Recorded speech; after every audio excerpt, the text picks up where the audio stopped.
Day 3 sa ato mga fry, black oranda and kaliko oranda, no. Mga own breed lang gihapon ako na siya ng mga parents, so ako lang siyang gibreed para puhon na ako'y mag-groom balik. Kaya siyempre ato mga breeder dili man na magdugay. Sa trato silipon sab.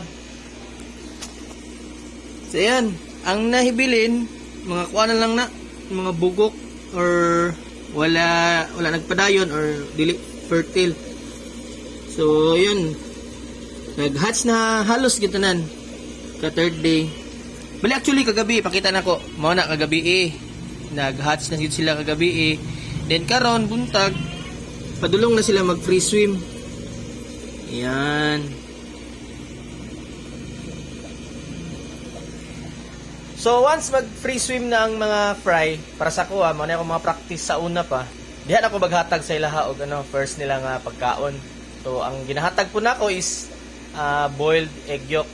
So after ana, mga 2 to 3 days ang boiled egg yolk, magsugod na upakaon sila og live food. Then diha na po mag water change kung makasugod na sila og kaon sa boiled egg yolk kay para dili daot ang tubig.